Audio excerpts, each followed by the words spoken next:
തിരഞ്ഞെടുപ്പ് പെരുമാറ്റച്ചട്ടം ലംഘിച്ചതിൽ TVK നേതാവ് വിജയ്ക്കെതിരെ കേസ്. First on report.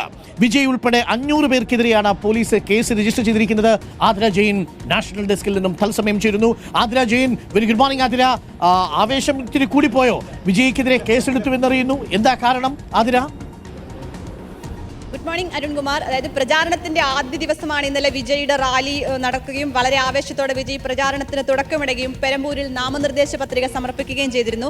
ആദ്യ ദിവസത്തെ പ്രചാരണത്തിൽ തന്നെ വിജയ്ക്കെതിരെ തമിഴ്നാട് പോലീസ് കേസ് രജിസ്റ്റർ ചെയ്തിരിക്കുകയാണ്. തെരഞ്ഞെടുപ്പ് പ്രചാരണ ചട്ടം ലംഘിച്ചു, ഗതാഗത കുരുക്കുണ്ടാക്കി, പൊതുജനങ്ങൾക്ക് തടസ്സമാകുന്ന വിധം ഗതാഗത പ്രശ്നമുണ്ടായി, TVKയുടെ റാലിയിൽ തുടങ്ങിയ കുറ്റങ്ങളാണ് ചുമത്തിയിരിക്കുന്നത്. അനുവദിച്ചതിൽ കൂടുതൽ ഉച്ചഭാഷിണി, ലൗഡ് സ്പീക്കർ ഉപയോഗിച്ചു തുടങ്ങിയ കുറ്റങ്ങൾ 5 വകുപ്പുകൾ ചേർത്താണ് വിജയും 500 പേർക്കെതിരെ, TVKയുടെ 500 പ്രവർത്തകർക്കുമെതിരെ തമിഴ്നാട് പോലീസ് കേസ് രജിസ്റ്റർ.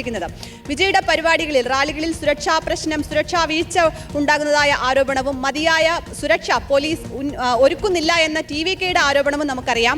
DMKയും വിജയും തമ്മിലുള്ള തുറന്ന പോരാട്ടവും തമിഴ്നാട് പോലീസുമായുള്ള പ്രശ്നങ്ങളും നേരത്തെ തന്നെ ഉണ്ടായിട്ടുള്ളതാണ്. TVKയെ സംബന്ധിച്ച് TVKയുടെ ആരോപണം തമിഴ്നാട് പോലീസ് മതിയായ സുരക്ഷാ ക്രമീകരണങ്ങൾ ഒരുക്കുന്നില്ല, റാലിക്ക് അനുമതി നിഷേധിക്കുന്നു തുടങ്ങിയവയാണ്. ഇന്നലെ പെരുമ്പൂരിൽ വിജയുടെ നോമിനേഷൻ നാമനിർദ്ദേശ പത്രിക കൊടുക്കുന്നിടത്ത് നല്ല തിരക്കുണ്ടായിരുന്നു.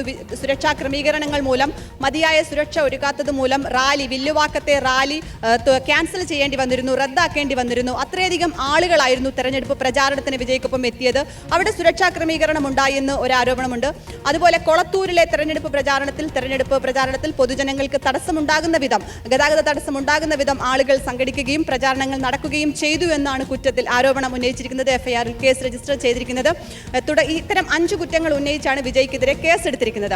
തമിഴ്നാട്ടിൽ തെരഞ്ഞെടുപ്പ് അത്രയധികം ആവേശത്തിലാണ്. DMKക്കെതിരെ, സ്റ്റാലിനെതിരെ രൂക്ഷ വിമർശനം ഉന്നയിച്ചാണ് ഇന്നലെയും വിജയ് പ്രസംഗിച്ചത്. തെരഞ്ഞെടുപ്പ് പ്രചാരണവുമായി മുന്നോട്ട് പോകുന്നത്. അപ്പോൾ അവിടെ വീണ്ടും ഈ പോരാട്ടം കടുക്കുന്നു എന്ന് തന്നെ പറയാം.